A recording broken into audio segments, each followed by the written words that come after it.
मानता नहीं। शरीर को गतिशील बनाए रखने के लिए बेतौर इंजन खाना जरूरी है, मगर यह मत भूलिए कि जबरदस्ती ज्यादा खाना कई खतरों को न्योता देता है। एक पुरानी सलाह है कि जीने के लिए खाओ, न कि खाने के लिए जीवित रहो। मगर दिल है कि मानता नहीं, क्योंकि बात अटक जाती है।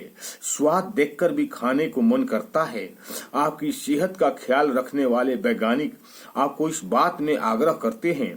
इस तथ्य को लेकर पश्चिमी देशों के वैज्ञानिक खासे चिंतित नजर आते हैं। इस दिशा में रोचक और प्रभावी शोधकर्ता भी हुए हैं।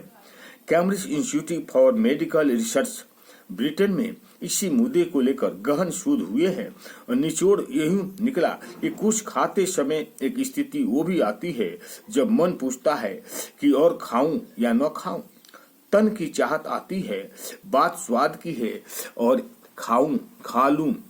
जब सुनना होता है तो इधर जाऊं या उधर जाऊं की स्थिति आ जाती है। जब इसकी चल जाए यही कमाल दिखाई। शोध रिपोर्ट के अनुसार हमारे मस्तिष्क के अंश हाइपोथैलेमस में एक ग्राही बिंदु है जो इस बात को संदेश देता है कि बस और न खाएं। मस्तिष्क से लेकर पूरे शरीर में तंत्रिकाओं का संवेदी जाल इस संदेशों को लेने में मददगार होता है। अगर सर्किट में कभी खराबी आ जाए या वह काम करने में सक्षम न हो तो संदेश फिसल जाते हैं और हम बेरोक टोक खाते चले जाते हैं।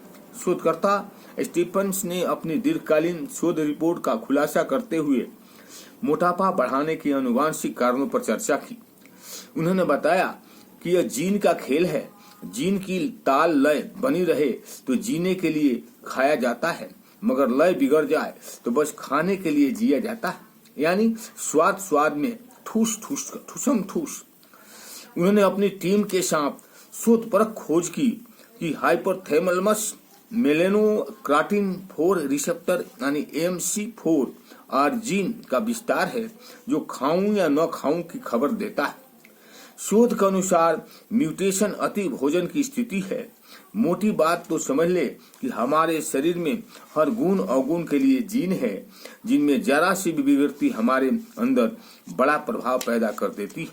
शोधकर्ताओं ने इस पर गहन शोध किया और बताया कि मस्तिष्क में इसकी सूचना बराबर आती रहती है, मगर मस्तिष्क के निर्देश सही नहीं पाए जाते हैं, जो म्यूटेशन पैदा होता है और मोटापा बढ़ता जाता है।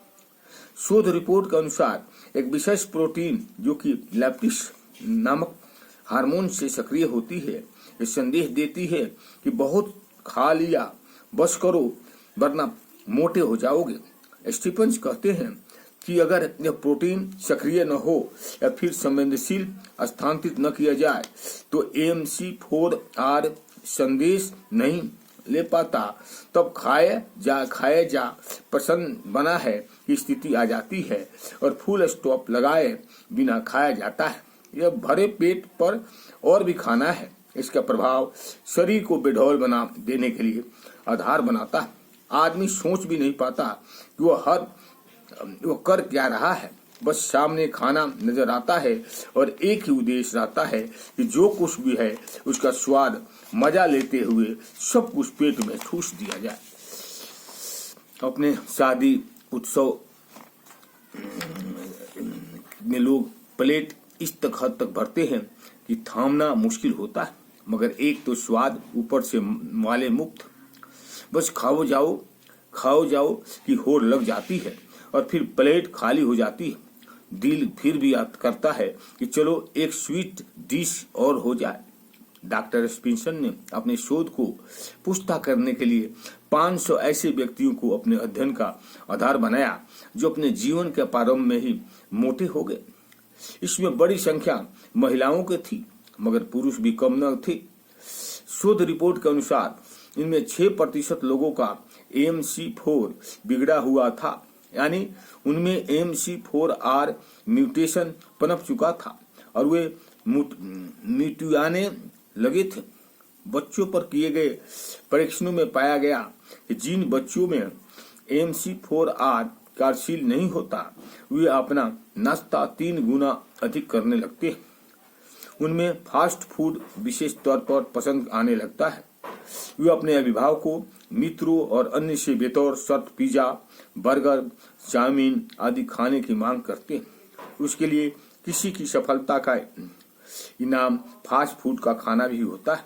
बच्चे ज्यादा नंबर ले आएं और ऐसा कर दिखाएं तो शाबाशी के लायक हो, तो बदले में एक ही मांग ज्यादा आती है, जो पिज्जा, बर्गर, मंचूरियन आदि की होती है।